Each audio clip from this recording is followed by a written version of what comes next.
Hola, ¿qué tal? Ah, Buenas tardes. Estamos aquí nuevamente transmitiendo. Continuamos con nuestras enseñanzas acerca del famoso mensaje de Jesús, enséñanos a orar. Queremos compartir el día de hoy o continuar con esta enseñanza que habíamos iniciado desde hace 8 días. Así que vamos a estar concentrándonos un poquito en estos textos. Me gustaría, antes que nada, que pudiéramos leer la escritura en Apocalipsis capítulo 4, ya que nos va a dar un preámbulo para algunas cosas que necesitamos entender o sobreentender de toda esta lección. Así que vayan preparando su Biblia para leer Apocalipsis capítulo 4. Vamos a leer algunas porciones que están en ese capítulo y lo vamos a hacer como una introducción y después vamos a tener una oración para comenzar. Qué alegría que se han conectado, se están conectando. Vamos a estar compartiendo un poco acerca de todo esto. Vamos allá a Apocalipsis capítulo 4. Dice la escritura en Apocalipsis capítulo 4, voy a leer en Reina Valera 60. El tema de este capítulo es la adoración que existe en los cielos, o la escena que Juan el vidente ve en los cielos cuando es invitado a subir y contemplar o ver todas estas cosas. Así que dice así la escritura, dice: después de esto miré y he aquí una puerta abierta en el cielo, y la primera voz que oí como de trompeta hablaba conmigo. Me dijo: sube acá y yo te mostraré las cosas que sucederán después de estas. Y al instante yo estaba en el espíritu, y he aquí un trono establecido en el cielo, y en el trono había uno sentado. Y el aspecto del que estaba sentado era semejante a piedras de jaspe y de cornalina, y había alrededor del trono un arco iris semejante en aspecto a la esmeralda. Y alrededor del trono había 24 tronos, y vi sentados en los tronos a 24 ancianos, vestidos de ropas blancas, con coronas de oro en sus cabezas. Dice: y del trono salían relámpagos y truenos y voces, y delante del trono ardían 7 lámparas de fuego, las cuales son los 7 espíritus de Dios. Y delante del trono había como un mar de vidrio semejante al cristal, y junto al trono y alrededor del trono 4 seres vivientes llenos de ojos delante y detrás.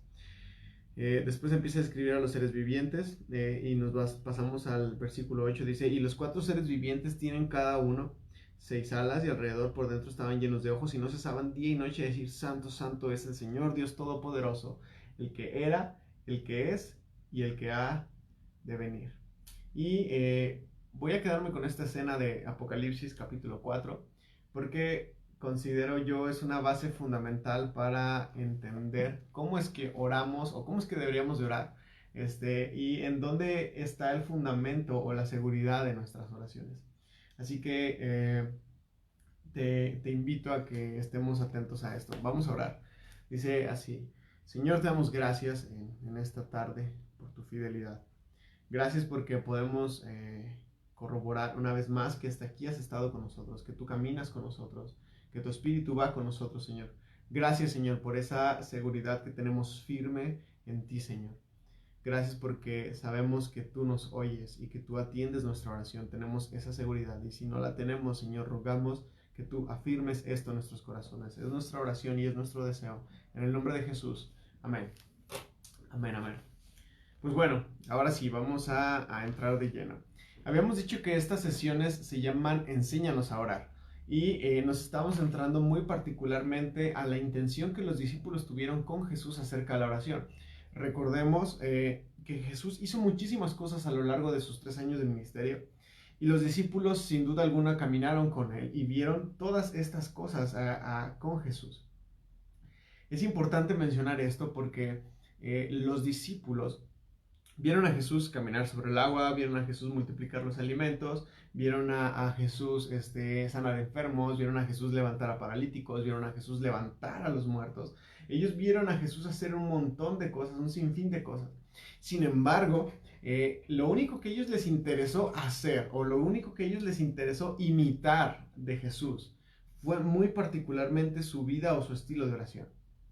De tal manera que hay un momento en un diálogo íntimo entre Jesús y los discípulos, hay un momento muy íntimo en los cuales ellos le dicen a Jesús: enséñanos a orar. más que enseñarnos a caminar sobre el agua, o más que enseñarnos a hacer milagros, o más que enseñarnos a echar fuera demonios, o más que enseñarnos a ganar multitudes, nosotros queremos que tú nos enseñes a orar.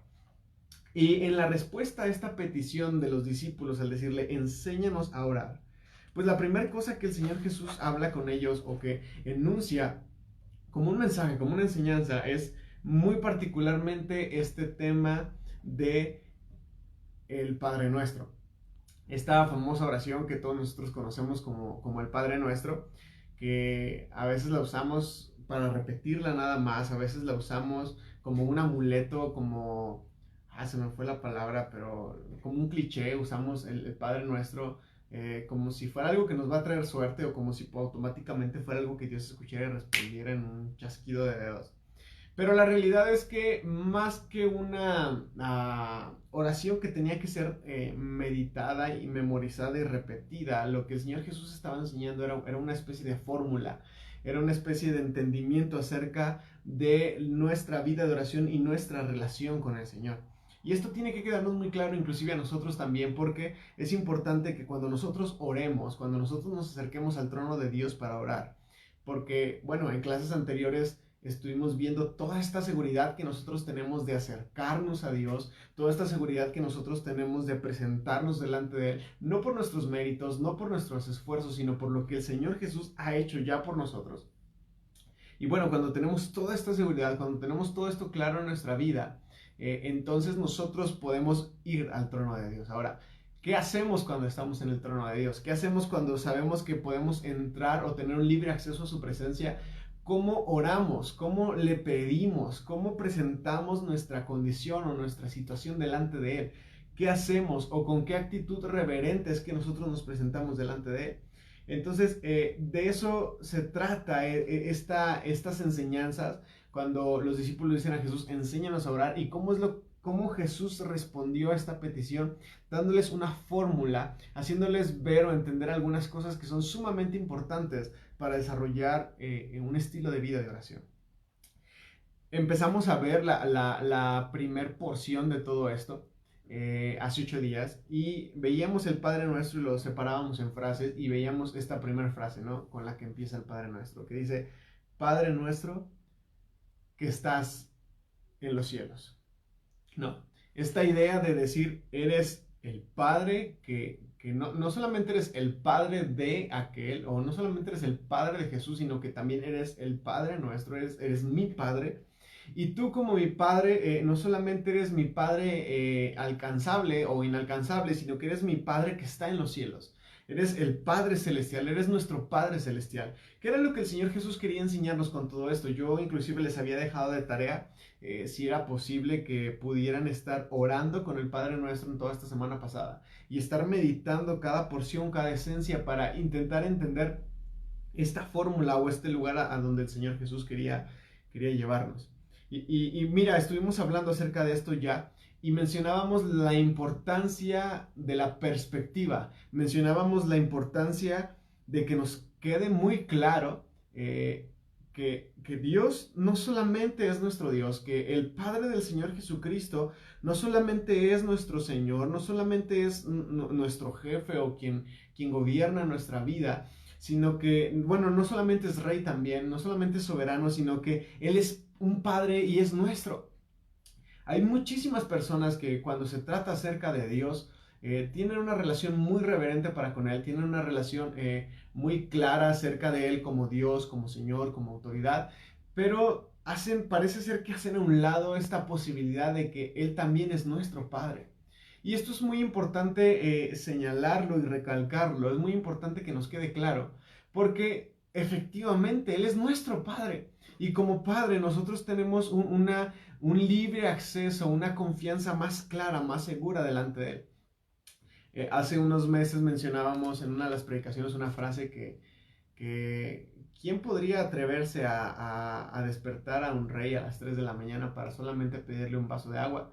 Y bueno, la respuesta a esta pregunta o a esta afirmación era su hijo. Solamente su pequeño hijo podría atreverse a venir a las 3 de la mañana y despertar a un rey y pedirle un vaso de agua. Y en un cierto sentido nosotros Nosotros somos sus hijos, somos hijos del Rey, somos hijos del Señor y nosotros también tenemos esta seguridad y este libre acceso. Esa frase es de Timothy Keller, me parece.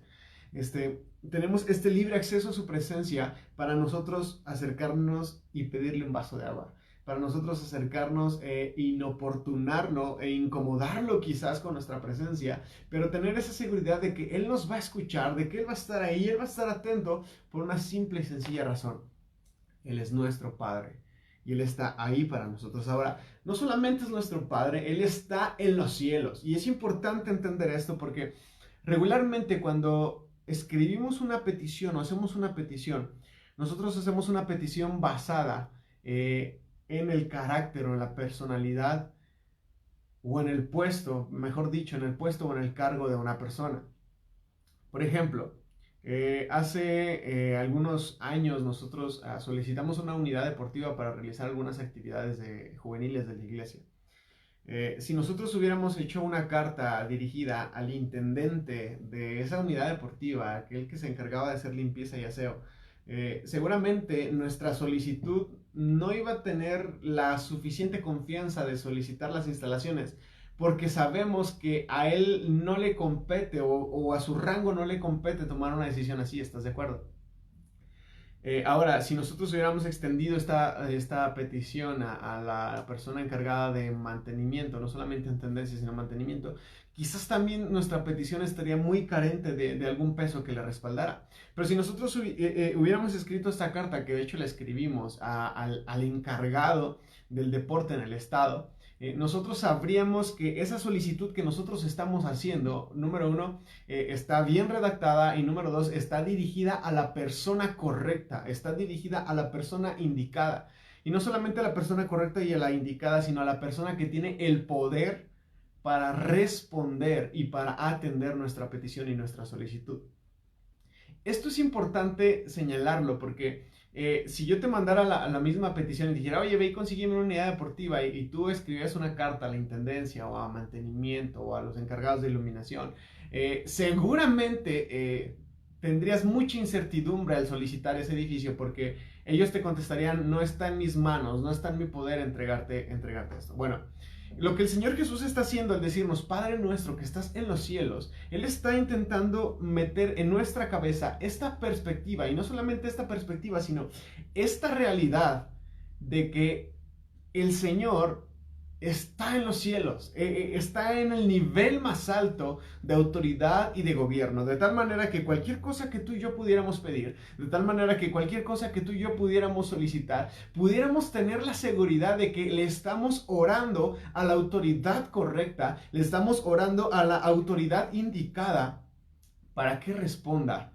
para que atienda nuestra oración, para que atienda nuestra petición. Ahora, esta persona no es una persona ajena a nosotros, esta persona no es una persona distinta a nosotros, esta persona es nuestro Padre. Y esto es lo que el Señor Jesús estaba intentando encerrar al usar esta expresión, Padre nuestro, que estás en los cielos. Y es importante que exista este cambio de chip en nuestra cabeza. Es importante que exista este cambio de identidad en nuestro corazón, en nuestro entendimiento, porque muchas veces hemos venido al Padre sin entender que es nuestro Padre, sin tener esa confianza y esa seguridad de presentarnos delante de Él, pero también muchas veces hemos venido al Padre sin considerar o sin entender en dónde está Él y en dónde estamos nosotros. A veces parece ser que ponemos más nuestra confianza en un banco. A veces parece ser que ponemos más nuestra confianza en alguien que puede hacernos un préstamo o alguien que puede auxiliarnos de cierta manera que en el Señor. Y parece ser que sí oramos al Señor, pero así como que creo más posible que esta persona pueda hacer algo por mí que el Señor. Y menciono todo esto porque realmente cuando el Señor Jesús nos estaba enseñando a orar, la primera cosa que tiene que suceder en nuestra cabeza es este cambio de paradigma, es este cambio de mentalidad y de entender que el Señor que está en los cielos, bueno, de entender primeramente que el Señor está en los cielos y que ese Señor que está en los cielos es nuestro Padre, es tu Padre, es tu Señor, es tu Rey, pero también es tu Padre y tienes este libre acceso, tienes esta seguridad de acercarte al Señor con toda confianza y con toda tranquilidad. Así que en un cierto sentido, nos tiene que quedar claro esto, porque mira, hay algunos textos, por ejemplo está Juan 17:1, si me ayudas a buscarlo por favor, Juan 17:1.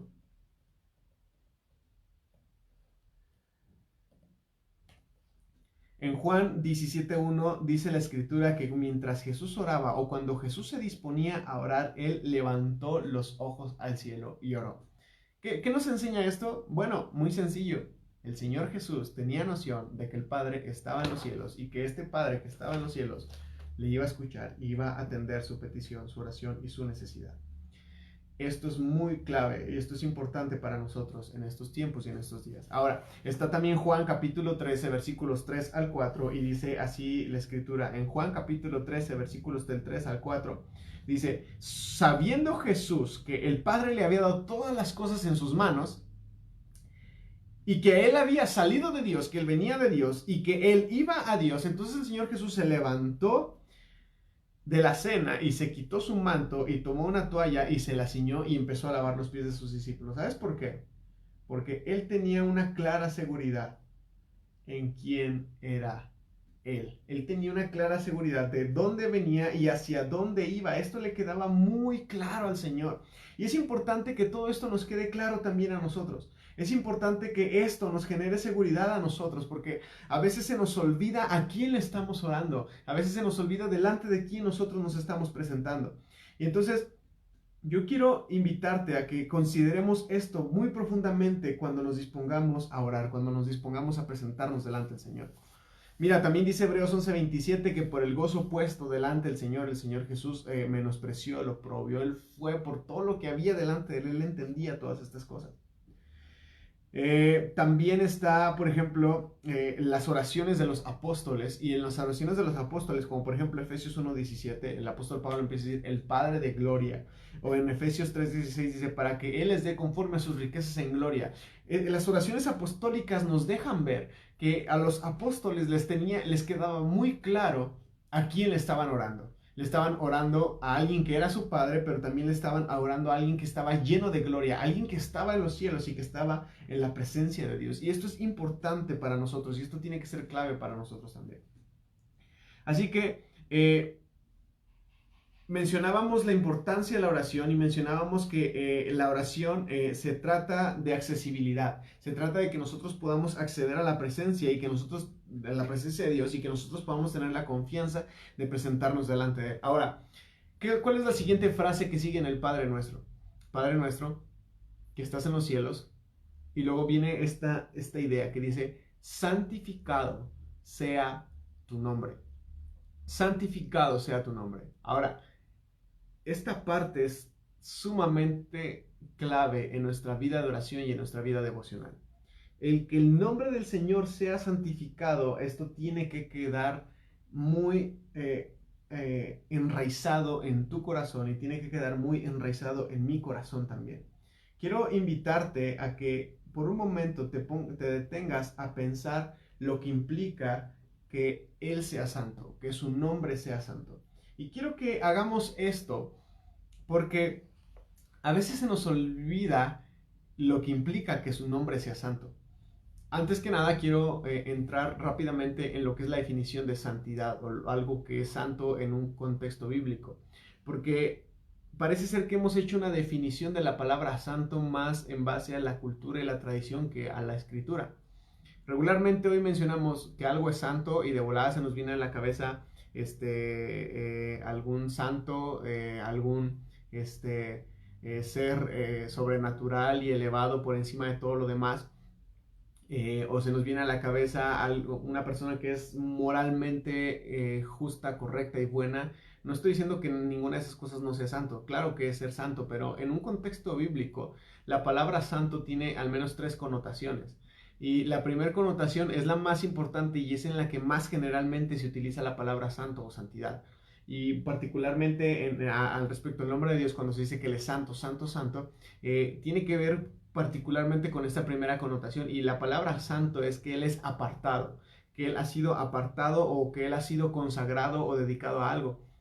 Y yo siempre uso este ejemplo, quizás ya los aburro con él, pero creo que es muy fácil de entender o comprender. A veces tú vas a una tienda de ropa y llegas y está ahí colgada la multitud de ropa en los anaqueles, pero hay una prenda en particular que desde que tú la ves te gusta. No sabes si te queda, no sabes si al final te va a gustar mucho o no, pero desde que la ves te gusta y la tomas y la apartas y la pones por encima de todas las demás prendas, porque ahora en ese momento esta prenda está teniendo un valor muy particular para ti. ¿Qué es lo que hiciste? Tú santificaste esta prenda, es decir, tú la apartaste del resto de las prendas para darle un valor particular a esa prenda. Eso significa ser santo. O te lo voy a poner con otro ejemplo. Imagínate que te gusta mucho el café, es más, no te imagines porque quizás sí te gusta mucho el café. Y que en tu casa pues tienes una colección de tazas para tomar café. Pero hubo una taza en particular que te gustó demasiado, ya sea porque te la regaló tu pareja, ya sea porque alguien te la trajo de un país lejano, ya sea porque viviste una experiencia muy particular con esa taza. Y entonces en ese momento, aunque tú tienes muchas tazas, tú dices, a partir de ahora, esta taza en particular la voy a usar todos los días que me tome un café en la mañana. No voy a usar otra taza más que esta taza. Y esa taza no la voy a usar para ninguna otra cosa, no la voy a usar para medir, para usarla como medida de cocina, no la voy a utilizar para portar agua, no la voy a usar para portar un té, la voy a usar específicamente para tomar café para mí en las mañanas. ¿Qué es lo que estás haciendo? Tú estás santificando esa taza, tú estás tomando esa taza y la estás consagrando, le estás dando un valor especial y único por encima de todas las demás cosas. No sé si ya queda un poquito más claro esta idea de santidad, porque en un sentido general la santidad en la escritura tiene que ver con esto. Obviamente la segunda connotación de la santidad tiene que ver con que la santidad de Dios no es un simple atributo de Dios, sino que es la totalidad de Dios. Es decir, a veces decimos, es que Dios es bueno, es clemente, es misericordioso, Él es santo y Él es fiel. Pero no, la realidad es que el amor de Dios es santo, la misericordia de Dios es santa, su fidelidad es santa, su bondad es santa. Es decir, todos los atributos de Dios y toda la dimensión de lo que es Dios, todo en su totalidad es santo. No sé si me estoy explicando. Y la tercera connotación de la santidad en la escritura que encontramos, ahora sí tiene que ver con esta idea moral, esta idea de hacer las cosas de una manera correcta. Todo eso implica el tema de la santidad cuando te encuentras con la palabra santo en la escritura. Entonces, en un cierto sentido, tú y yo hemos sido llamados a ser santos porque hemos sido llamados a ser distintos a los demás, a ser apartados de los demás, pero también hemos sido llamados a ser santos para ser consagrados, para ser entregados al Señor, para que Él haga algo o Él nos use a nosotros de una forma distinta por una cosa en particular. El problema es que a veces el Señor nos ha santificado, nos ha consagrado para cosas en particular y nosotros usamos nuestros dones y nuestros talentos para otras cosas. Entonces estamos profanando esa designación de santidad que el Señor ha hecho con nosotros y tenemos que tener mucho cuidado.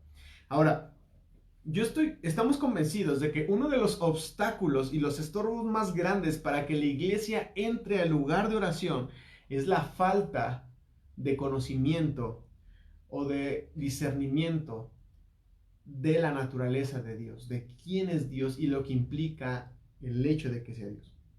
Es decir, no oramos porque no hemos entendido que en el Señor están todas las cosas. No oramos porque carecemos de conocimiento de Dios.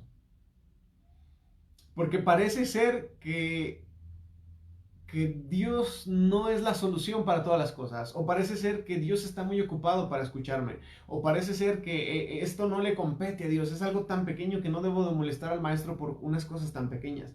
Parece ser que la iglesia no ora o ha encontrado obstáculos en la oración, ha encontrado estorbos en la oración, porque le ha faltado revelación acerca de quién es Dios y cuál es la naturaleza de Dios. Regularmente no entendemos ni su majestad ni entendemos su santidad. Regularmente no hemos entendido eso y eso nos ha estorbado muchísimo para el desempeño y para el desarrollo de nuestra vida cristiana y nuestra vida espiritual. Entonces nosotros tenemos que tener un profundo compromiso con el conocimiento de Dios y saber quién es Él. Debemos de tener un profundo compromiso con la exaltación de Dios en nuestro corazón y en nuestra mente, porque un pueblo que ha sido restaurado, un corazón que ha sido restaurado, va a llenar su mente y su corazón del Señor. y va a empezar a crecer en el conocimiento de quién es Él. Mira, es muy fácil. Y no lo digo como una crítica ni como una burla, pero tú harás un análisis en tu corazón, vas a hacer una introspección en ti mismo y vas a darte cuenta de cuando oras, ¿cuántos atributos de Dios mencionas? Por ejemplo, ¿no? Porque a veces hay gente que nunca sale de decirle, Señor, eres bueno, eres bueno, eres bueno. Y no está mal, no me estoy burlando ni estoy menospreciando, pero a veces parece ser que lo único que conocemos de Dios es que Dios es bueno. O a veces no salimos de la idea de que Él es misericordioso. Y toda nuestra vida hemos orado con la idea de que Dios es misericordioso, pero déjame decirte algo, te hace falta experimentar más a Dios. Necesitas experimentar más a Dios. Necesitamos experimentar más a Dios porque Él es la fuente inagotable de revelación y de conocimiento. Necesitamos conocer más al Señor y necesitamos llenarnos más del conocimiento de Él. Más y más y más del conocimiento de Él. Y para hacer eso, para llenarnos más y más del conocimiento de Dios, tú y yo tenemos que aprender a pasar tiempo con el Señor. Tú y yo tenemos que aprender a estar con el Señor. Pero algo muy importante, que es lo que tiene que ver con esta clase, santificar su nombre. Santificar su nombre. Mira, el nombre del Señor es santo. El Señor es santo, contigo o sin mí. El Señor es santo. El hecho de que yo no lo honre o el hecho de que yo no lo reconozca o el hecho de que yo no ore o de que al orar yo no reconozca si Él es santo, no le quita santidad. Él es santo y Él sigue siendo santo y Él no va a dejar de ser santo jamás. Él es santo. Entonces, parece ser que Jesús cuando ora al Padre Nuestro está entrando en una contradicción, ¿no? Porque Él dice, Padre Nuestro, que estás en los cielos, santificado sea tu nombre. Como si su nombre no fuera ya santo, o como si su nombre no hubiese sido santificado ya, y como si necesitara ser santificado por nosotros. No sé si te habías puesto o te habías detenido a pensar esto, o la magnitud de esto, lo que implica esto. Pero cuando el Señor Jesús está diciendo, santificado sea tu nombre, Él no se está refiriendo a que el nombre del Señor no sea santo. Lo que seguramente el Señor Jesús está diciendo es que a veces el nombre del Señor no es santo entre nosotros. A veces el nombre del Señor no es santo en nosotros. Y aquí radica la gran diferencia.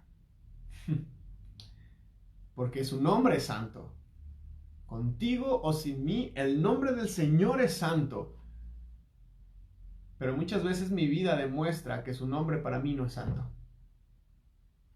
Muchas veces mis actos, mis palabras demuestran que su nombre para mí no es santo. No sé si estamos entendiendo la dimensión de esto o la implicación de todo esto.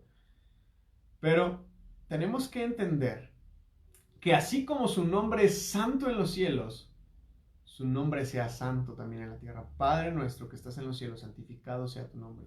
Venga a nosotros tu reino, así como en los cielos, sea también en la tierra. Que así como el nombre del Señor es santo en los cielos, porque hace un rato leíamos Apocalipsis capítulo 4 y veíamos que ahí los seres vivientes y los seres celestiales jamás han dejado de decir santo, santo, santo. Lo dice Isaías en capítulo 6, lo dice Jeremías, lo dice Ezequiel, lo dice también el vidente de Juan.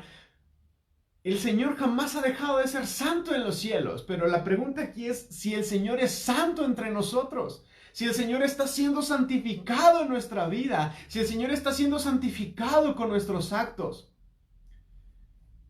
Por eso el Padre Nuestro no se trata necesariamente de una oración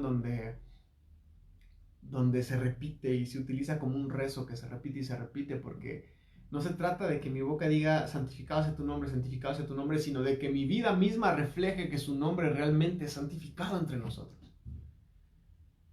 Entonces, realmente el Señor Jesús estaba dando una gran lección. Cuando los discípulos dicen, enséñanos a orar con dos oraciones, con dos frases cortas, ya nos han movido en nuestro mundo. Padre nuestro, que estás en los cielos, santificado sea tu nombre. Padre nuestro, que estás en los cielos, santificado sea tu nombre. Una frase de A.W. Tozer, él cita acerca de la mentalidad normal que tenemos acerca de Dios. Y él dice lo siguiente: La mentalidad actual de esta generación está totalmente por debajo de la dignidad y de la gloria de aquel a quien los serafines continuamente cantaban santo, santo, santo.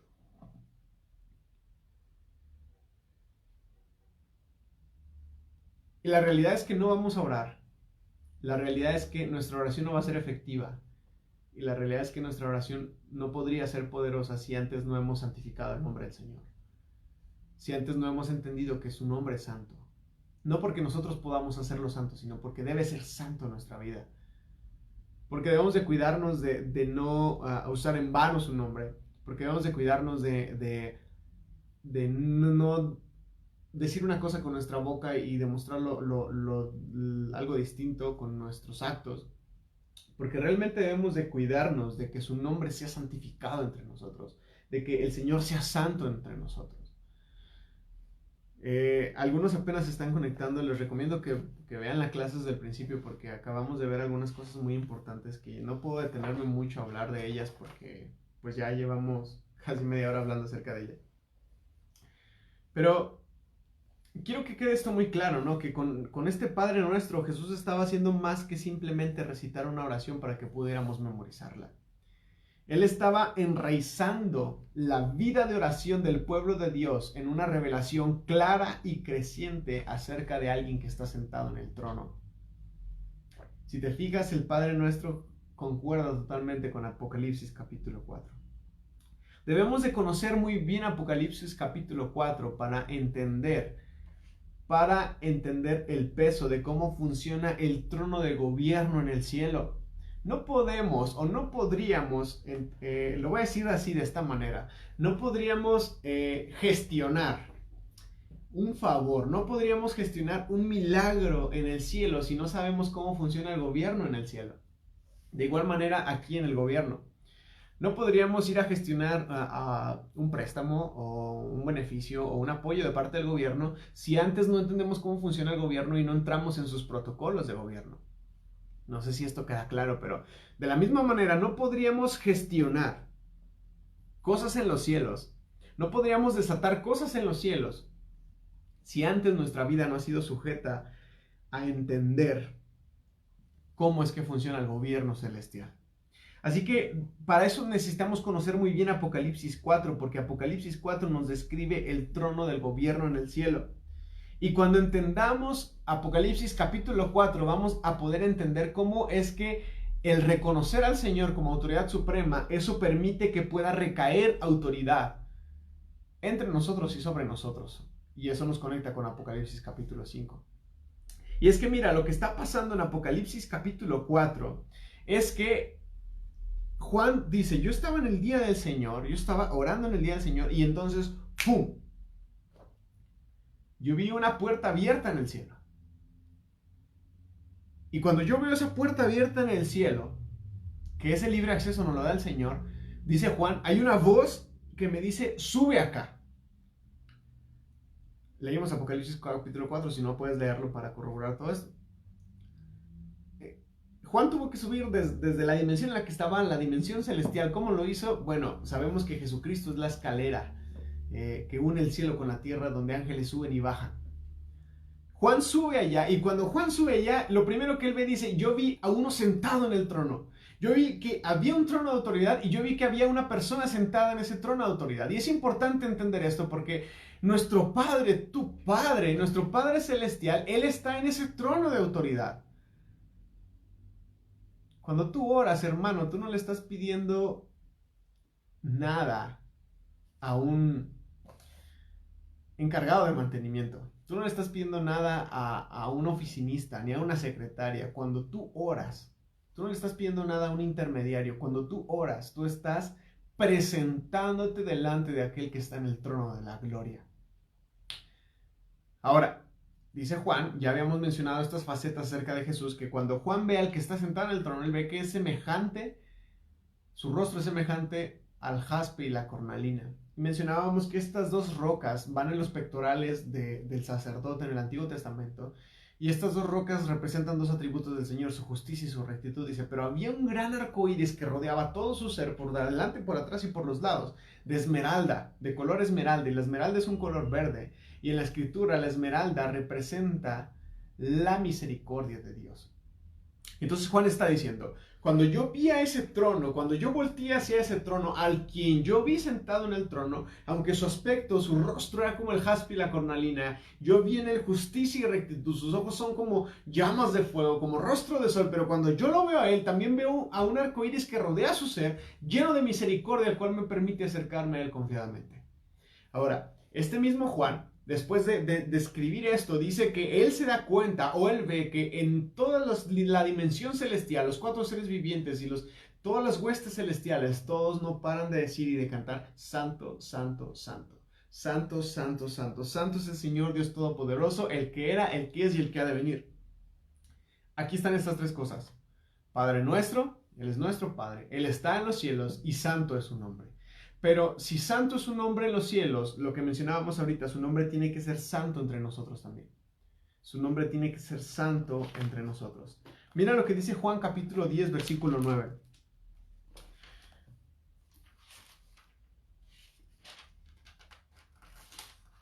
En Juan capítulo 10, versículo 9 dice, yo soy la puerta, y el que por mí entrare será salvo y entrará y saldrá y encontrará pastos.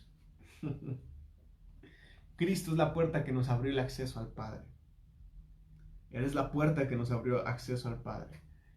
¿Qué es lo que le dice la voz a Juan? Sube acá y yo te mostraré cosas. Nos hace falta tener esa confianza y esa seguridad de ir a la presencia del Señor.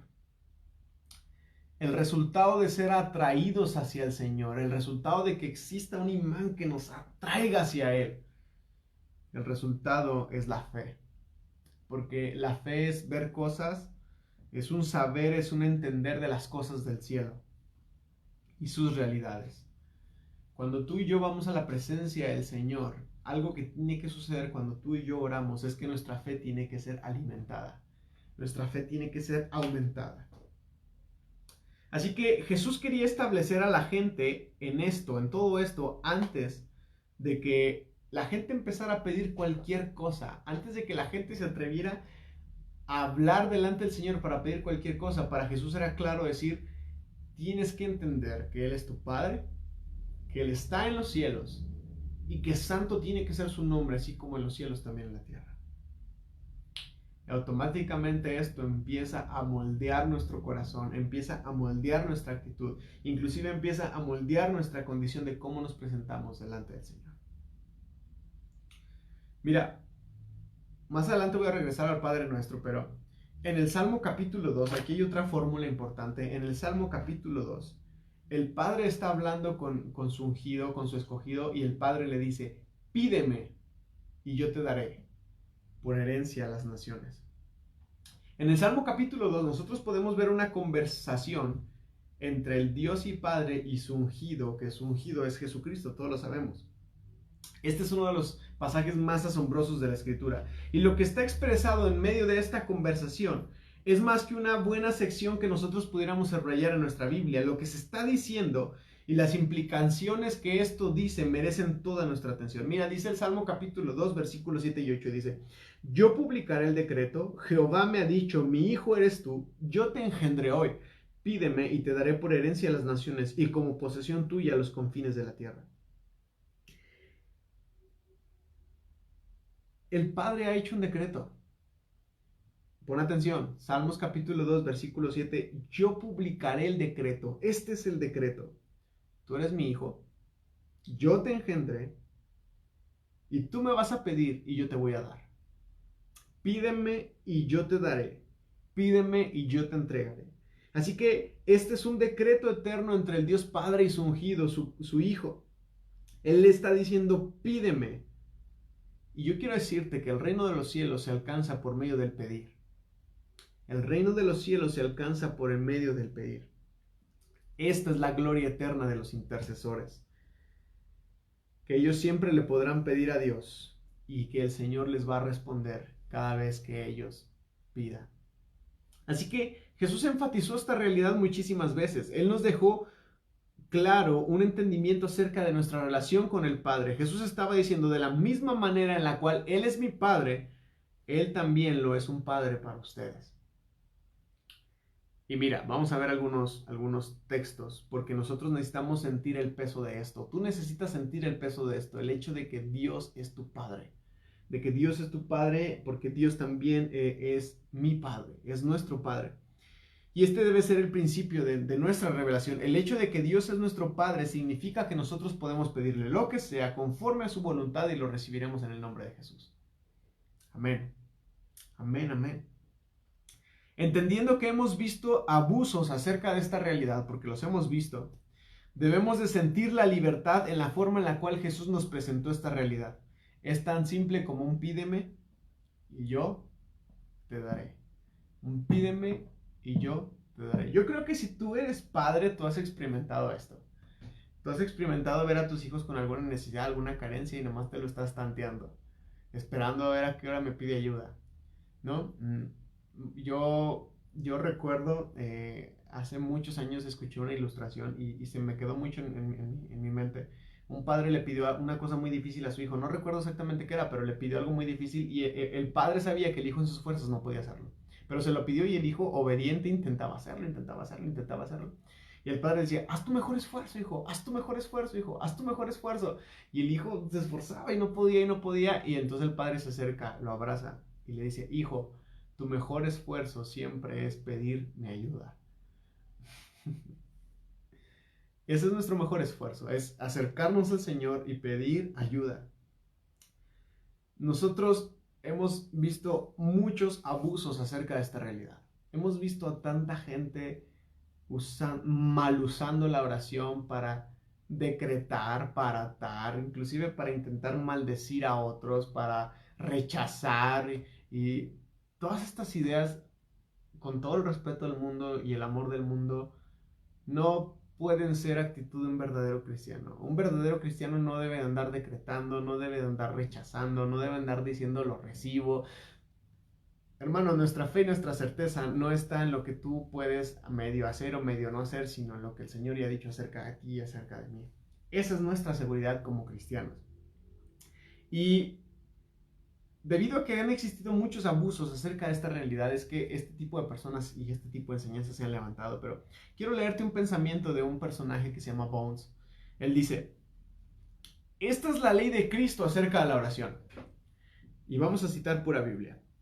Esta es la ley de Cristo acerca de la oración. Él nos dice, pídeme y se te dará. Él no está diciendo, pídeme y se te dará algo. Él está diciendo, pídeme y se te dará. Ni tampoco Él está diciendo, pídeme y serás entrenado en la piedad. Como esta idea de que, pues yo oro y no recibo nada, pero, el Señor me está entrenando, ¿no? Él está diciendo que cuando pidas, se te dará lo que pediste. Jesús no dijo, toca y alguna puerta se te abrirá. Él dijo, toca y se te abrirá. Es decir, se te abrirá la puerta que tú estás tocando. Contestar las oraciones es una regla universal de Dios. Él está puesto para responderlas. Es su ley inmutable el contestar las oraciones. La palabra de Dios nos dice, la palabra de Dios no dice, pídeme y serás entrenado en el feliz arte de saber cómo negarte a ti mismo. Pídeme y aprenderás la dulce paciencia al no recibir nada. Al contrario, el Señor es definitivamente claro y positivo. Pídeme y yo te daré. La gran brecha entre las promesas de la Biblia en cuanto a la oración y lo que en realidad se ha logrado por medio de la oración es tan inexplicablemente inmensa que resulta ser una fuente prolífera de infidelidad y poca felicidad. Esta produce incredulidad en la oración como una gran fuerza moral y engendra mucha duda en cuanto al poder que tiene la oración.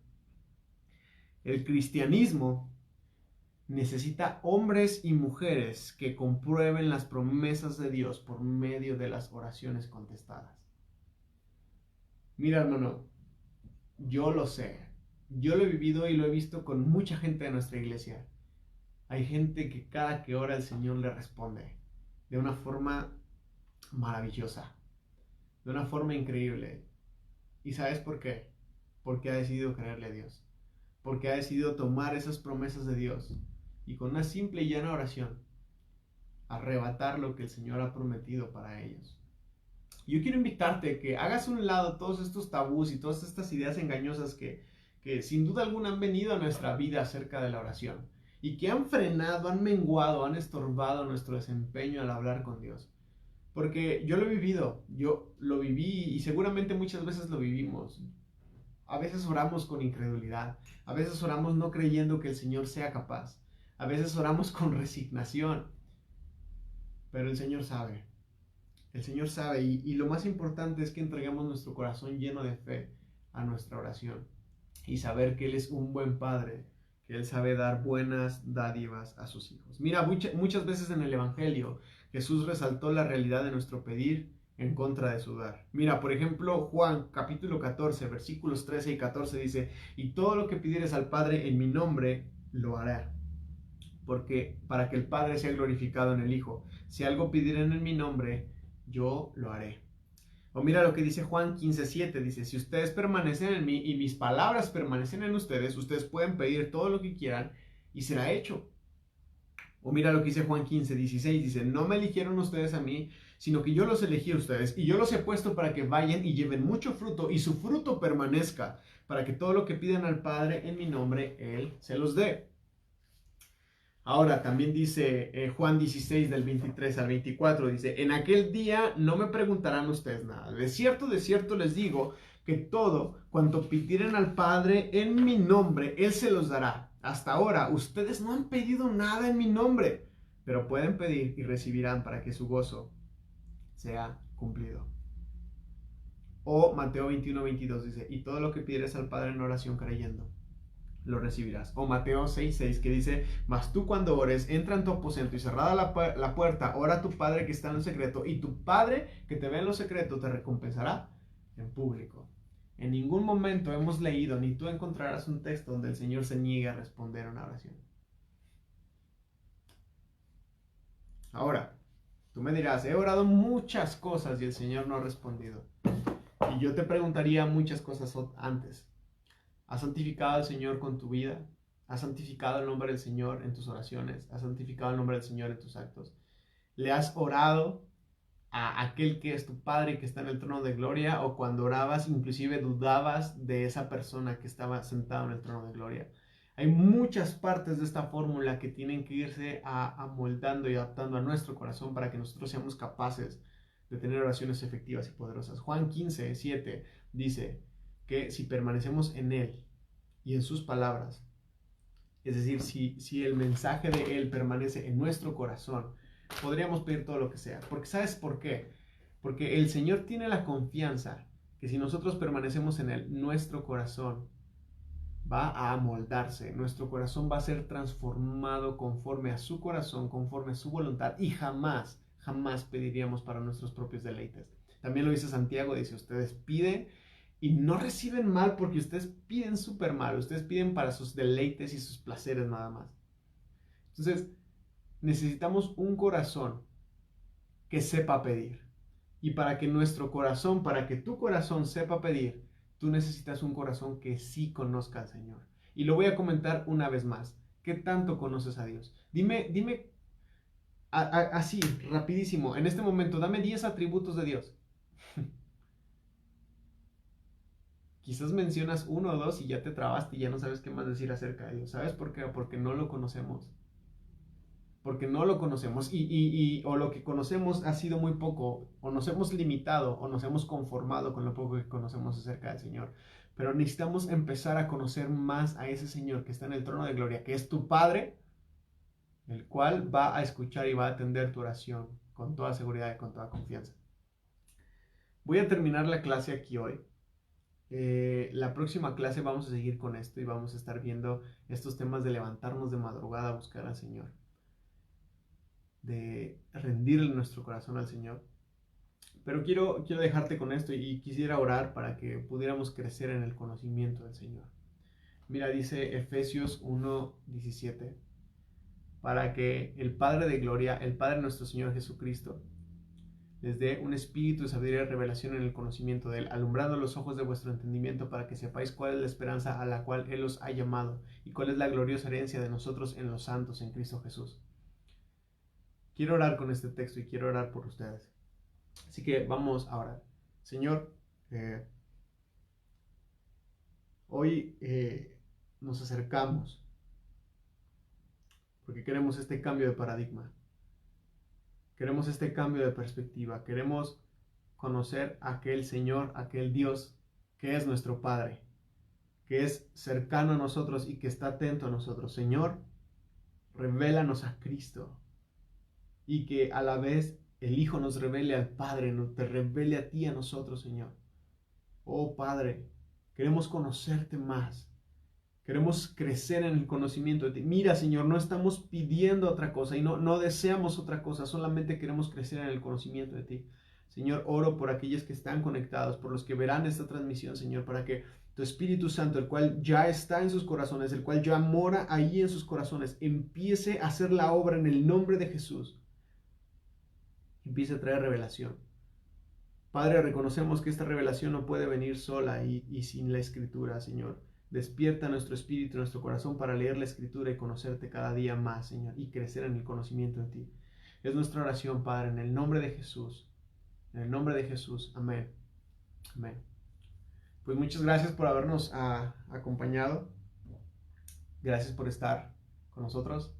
Les amamos mucho y deseamos que estén bien. Si tienen alguna necesidad, alguna situación por la cual estén pasando, por favor escríbanos. Nos gustaría orar, nos gustaría acompañarles y que juntos podamos llegar al conocimiento del Señor, crecer más en el conocimiento de Dios. Les mandamos un fuerte abrazo, que Dios les bendiga y el día de mañana estaremos transmitiendo una enseñanza de parte de nuestra pastora y tendremos un tiempo de oración. Pues si tiene alguna petición podamos extenderla y ya estar orando. Nos vemos pronto, que Dios les bendiga. Hasta luego.